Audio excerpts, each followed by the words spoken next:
ناظرین گرامی، میں اظہر بخش اظہر تاب پروڈکشن کے پروگرام ہمارے نایاب گوہر کے تحت آج آپ کی ملاقات کرانے جا رہا ہوں اردو کے ایک محقق، تنقید نگار اور شاعر محترم سید غلام علی بیابانی صاحب سے۔ آپ ہندوستان کے صوبہ مہاراشٹر اور اس کے ضلع امراوتی کی تحصیل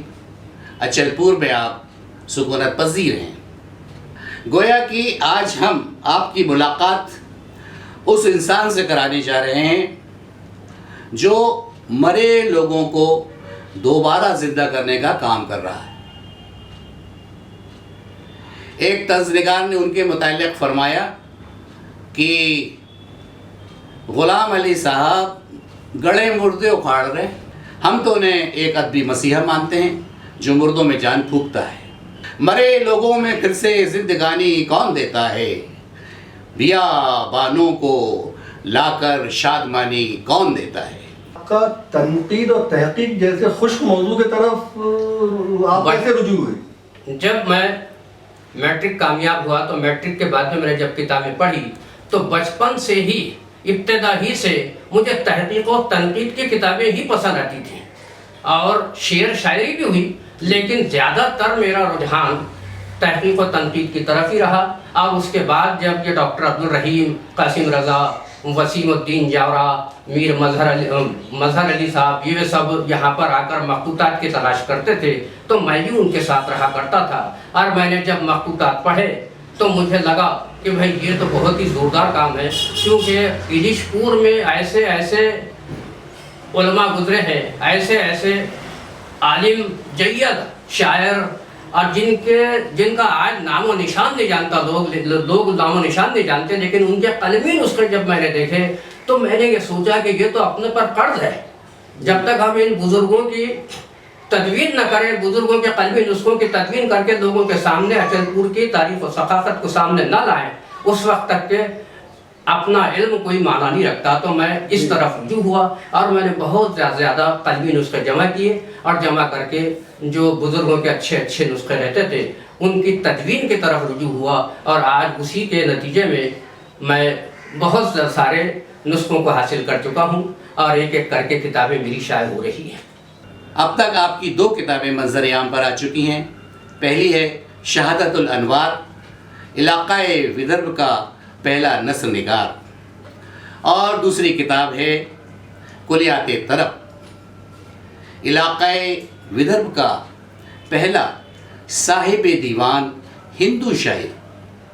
امبا پرساد طرب۔ ناظرین، اب آئیے ہم محترم جناب سید غلام علی بیابانی صاحب کے اندر تحقیقی، تنقیدی اور تنوینی کاموں کے پربت یعنی ایک پہاڑ کے نیچے دبے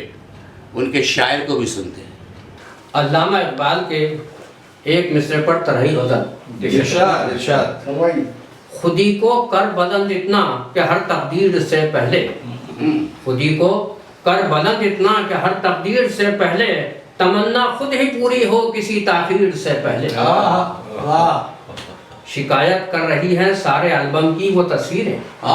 شکایت کر رہی ہیں سارے البم کی وہ تصویریں، لگی تھی جو میرے دل میں تیری تصویر کے پہلے، کیا بات، لگی تھی جو میرے دل میں تیری تصویر سے پہلے۔ وہاں انصاف کی امید رکھنا بھی حماقت ہے، کیا بات ہے، کیا وہاں انصاف کی امید رکھنا بھی حماقت ہے، سزا تجویز ہوتی ہو جہاں تقصیر سے پہلے، سزا تجویز ہوتی ہو جہاں تقصیر سے پہلے، اسے بے چینیاں سمجھوں یا خوشیوں کا سبب جانوں، کیا بات ہے، اسے بے چینیاں سمجھوں یا خوشیوں کا سبب جانوں، چھنا کٹھی تیری پائل میری زنجیر سے پہلے،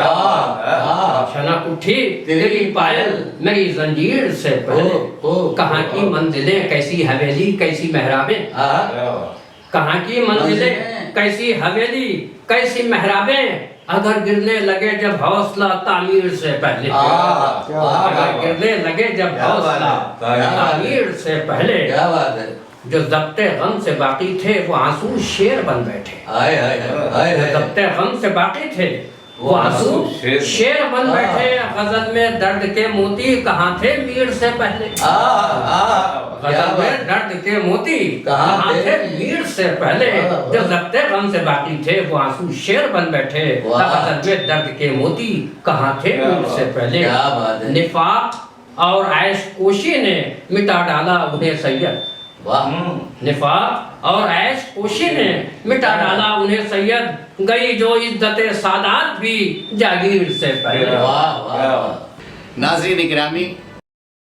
تاہا پروڈکشن ممبئی کی طرف سے، ہمارے نایاب گوہر کی ٹیم کی طرف سے، میں محقق تنقید نگار محترم جناب سید غلام علی بیابانی صاحب کا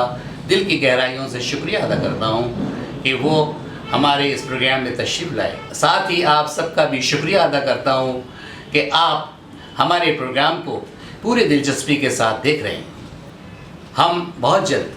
آپ کے سامنے پھر حاضر ہوں گے ایک اور نایاب گوہر کے ساتھ۔ تب تک